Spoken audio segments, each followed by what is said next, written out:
Hi everyone! For those who do not know me, I am Niña Berador, 25, and currently working as an auditor and co-founder of Beeline.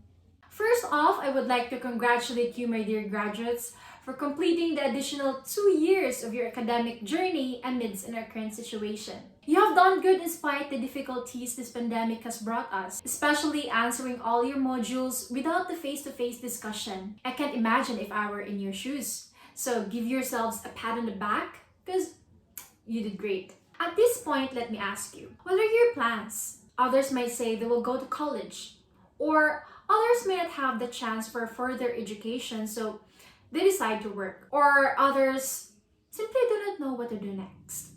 My comment, di ka nag-isa. I was once a confused high schooler because at 16, I don't know what I'm good at. So I ended up being practical. I let my parents design my course. Well, it was a suggestion from my father. He said, "Mag-accountancy ka, ikaw musunod sa imong lolo, kaya ra na nimo." So as naive as I was, I agreed. And that, my friends, is my first advice to you. Before you decide on anything, know what you are up for. Because if you don't, you might regret it sooner or later. A little backstory. When I was in line for an admission interview in our university, I heard our scary admission coordinator ask the same question to the incoming freshies. She said, "Why are you taking up accountancy? Do you even know what accounting is?" I was already nervous at the time because it was almost my turn, and if she would ask me the same question, I wouldn't have answered a thing. So sa among pagkataranta sa tapad nga parehemig course, nagdali taw mig search sa word nga accounting sa iyong phone, and then gimemorize na mo ang meaning sa accounting word for word. When it was my turn, thankfully, she just glanced at my entrance exam card and she didn't say much. Imagine if she did. I don't know anything about my course. The second instance when I realized my mistake was during our first year. As early as first semester, we already have a major subject. It was basic accounting. So then I was told that it was all about math, so I was kind of confident. Confident kay ko at tunga time. But then I realized that tunga na sa first semester, paghihapon ko kakita og X and Y's, equations, and formulas. Turns out, accounting is all about reading comprehension, analyzation, and good reasoning skills. The only method it requires is basic computation. Dapat kay bora ka mo add, kay bora ka mo subtract. In short, dapat maayo kang English. I, on the other hand, hates it. A trivia, my highest entrance exam grade was math. I scored 97 in that subject. But ang English, baliha ang 97, mauna ang score. So imagine na nag-accountancy ang di ka bawag English, no? So if I were you, karon pa lang, you should know what you are up for. My second advice is, do not be afraid of failure. Because failure is what shapes you as a person. You will have unforgettable learnings that will teach you life lessons and makes you stronger. I myself is not an exception. During my 5 years in college, I've experienced lots of academic failures. Yes, my first bagsak moment. I remember I was crying while nagsakay og motorela pa uli sa boarding house because I discovered that I flunked my subject and I have to take it the next year. So dito pa jud sa computeran nga inoras nakakita sa among grado, no? So imagine na, nagilak-hilak ko dito.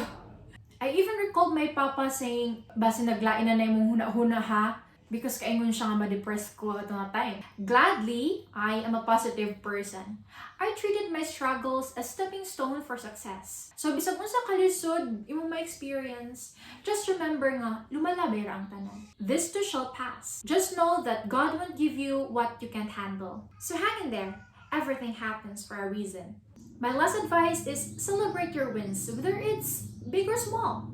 Like nasweldohan ka sa imong trabaho, or you passed your exam, bahalag dili perfect, or mas kinahuman ra imong bulhaton sa inyong balay. You have to acknowledge what you have accomplished because by doing so, you'll be more motivated to achieve your goals. You should reward yourself with a vacation, a food treat like magpalit kag ice cream or unsaba, chichirya, or even just allowing yourself with a good sleep. Simple joys. I always remind my brother and my cousins with that too, especially when they were still studying. Because they were so hard on themselves. Grabe ka naning, grabe makastudy. I mean, it's not a bad thing, but don't forget to chill. Do not overdo yourself. You will still have a long way to go in life and you'll get burned out in the process. So once in a while, take a pause, breathe, and then continue. Before I end my talk, let me share with you a little trick that I constantly do when I want to achieve something. Influential people like Oprah Winfrey, Bretman Rock, Lady Gaga did this too. It is the power of manifestation. Familiar ba na? It is basically the process of making your dreams and goals into reality. It is the combination of law of attraction and hard work. You condition and train your mind that what you expect to happen will happen. So let me teach you 3 steps. Number 1, ask yourself, what do you want? What are you planning to achieve? Your answers should be specific, like, I want to work abroad, I want to go to culinary school, or simply just, I want to help my parents pay their debt or utang. And then number 2, if you know what you want, write what you manifest in a piece of paper para dili ka makalimot.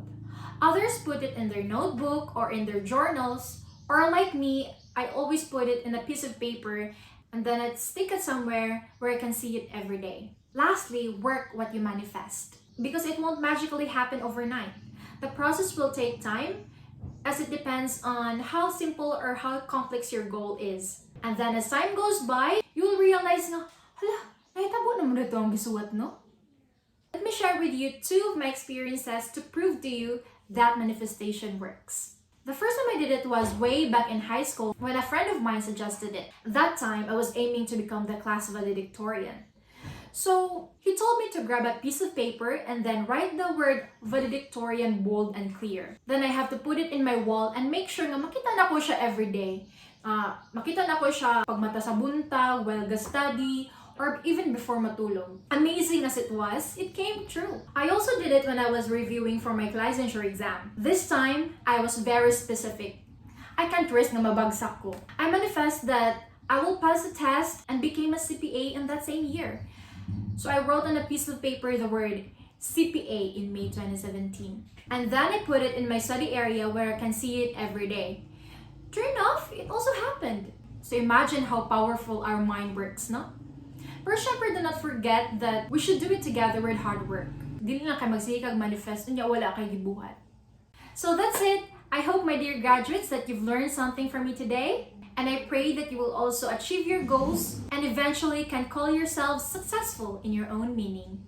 Enjoy your journey ahead. God bless you all. Bye!